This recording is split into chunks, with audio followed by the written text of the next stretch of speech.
everyone, and good Monday morning to you. It is 21 News Chief Meteorologist Eric Wilhelm here. Hope you had a good weekend. Our focus in the short term, weather-wise this week, of course, the potential for severe weather overnight tonight. The midweek period will be concentrating on the heat, and I mean some serious heat is coming our way during midweek. But first things first, let's talk about what might happen over the next 24 hours. The weather pretty quiet across the valley first thing this morning. I'm recording this video at about 7:15 a.m. and a little bit of fog is burning off, but we expect a pretty decent day today. It won't be that hot just yet.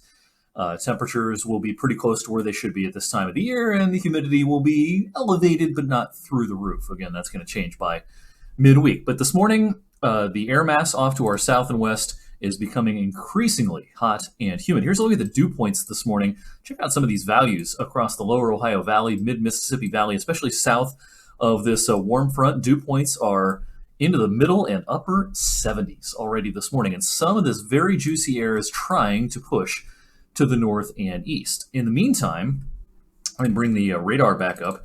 We have a complex of showers and storms. Let's draw that again. Complex of showers and storms up here across the upper Midwest. This is eventually going to be a problem for parts of the Great Lakes and Ohio Valley and perhaps into our TV viewing area as well. This will cascade to the south and east and try to ride along these kind of boundaries, these fronts that are draped across the region, especially this warm front that will be lifting off to the north. This complex of storms will be kind of attracted to that warm front and want to ride right along or just north of that front eventually as we head into late today and into tonight. As of 7:15 a.m., here's a look at the day one severe weather outlook from the Storm Prediction Center. This covers today and tonight through 8 a.m. Tuesday morning.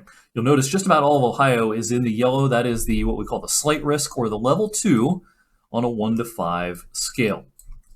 This upgrade to a slight risk occurred yesterday across parts of the area. Now, they did not go any higher than that level 2 because of a lack of confidence in exactly where this complex of storms is likely to track. There's just too much uncertainty to pin down one area as of right now. But that may change as we get new model information throughout the day, and I guess I wouldn't be surprised if an enhanced risk, level 3, was issued, perhaps kind of in a zone like this, central Ohio up to northwest Ohio and into Indiana. I have my doubts that we would be up to a level 3 in northeast Ohio and especially into northwest PA, but I think it's possible that with subsequent outlooks, the Storm Prediction Center does go ahead and bump up the risk category across parts of the region today.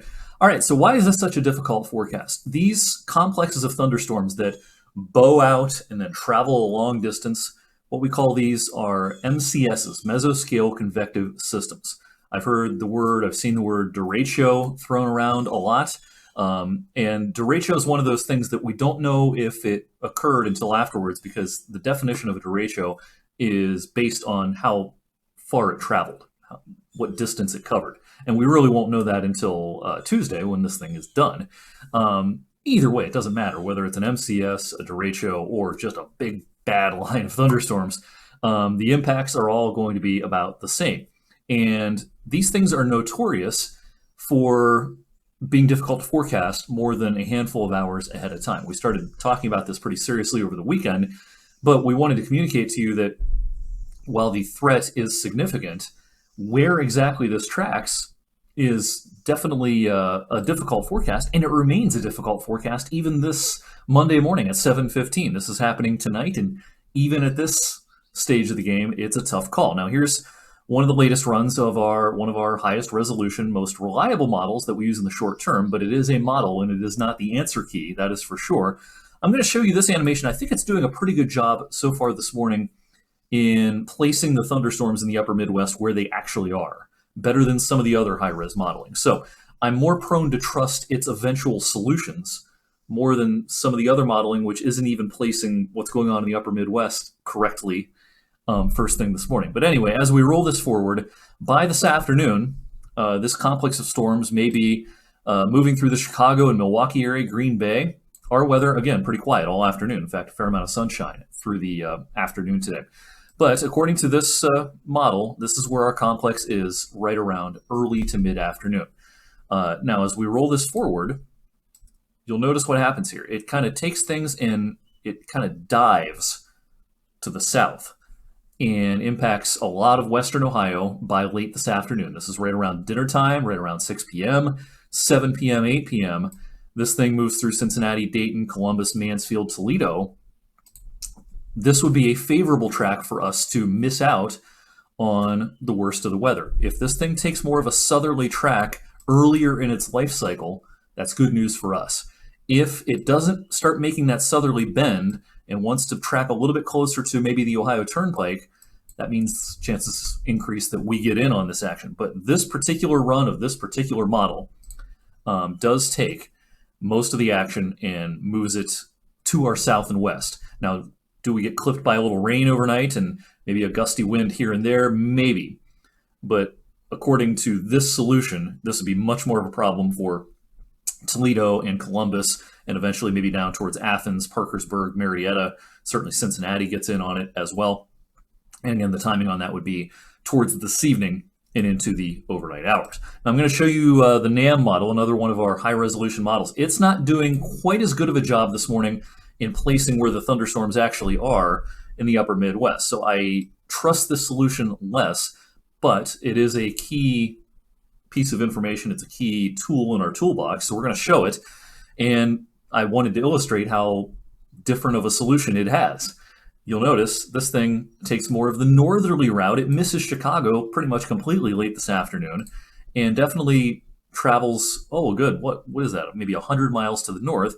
And so it becomes much more of a problem for Michigan late this afternoon and early this evening. And this more northerly track, even though it kind of shows some signs of the complex trying to fall apart by this evening across Lake Erie, it then kind of reemerges across Lake Erie very late tonight. This is at 4 o'clock in the morning. And then it dives to the south and east and does impact our area, but this is towards daybreak Tuesday morning. So this solution is farther north and it's a lot slower in its evolution and would suggest that we don't even get in on this until almost daybreak on Tuesday. Again, I trust this solution less at this point, but I wanted to show it to you anyway. Here's kind of a zoomed in view of the first model I showed you. We call it the HRRR, the HRRR. Again, this is the solution that as of right now, I trust a little bit more. I'm not totally on board with it, but I trust it a little bit more. It's faster, it's farther south with this complex, and again, a big, bad line of storms moves through north and northwest and southwest Ohio this evening. And as we head through the overnight, mostly misses us to the south and to the west. I liked this graphic that the National Weather Service issued earlier on this morning, showing kind of a hatched area where the greatest threat for damaging winds is as of now. I think this is pretty much on the money with the current information, that we have had overnight and early this morning. I think our severe weather risk is certainly elevated across Northeast Ohio and Northwest PA, but overall the highest risk may be Toledo to Mansfield, maybe down to Columbus, maybe as far east as New Philly.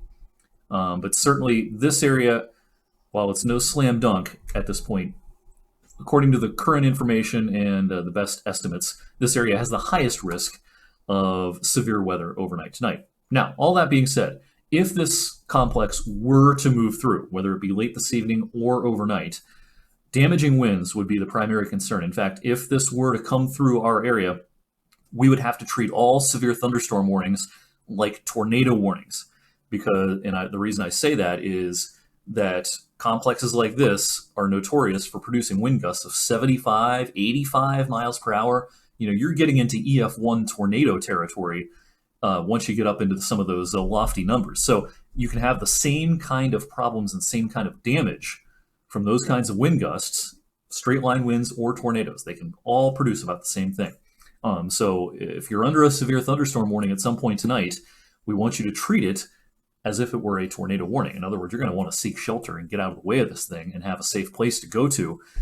So that's my best advice I can give you right now is if severe weather comes to fruition tonight, take it very, very seriously. This would not be run-of-the-mill severe thunderstorm warnings. These would be severe thunderstorm warnings that will definitely have a serious nature to them, with tornado type winds a possibility.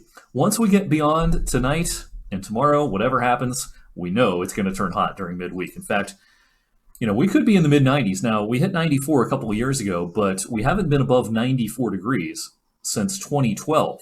Been 10 years. It's possible, not guaranteed, but it's possible that we get a little bit warmer than that on Wednesday specifically. Here's kind of a number that is a blend of a lot of models, and it would suggest 95 as a possibility on Wednesday. Again, if that occurs, that would be our hottest day in 10 years.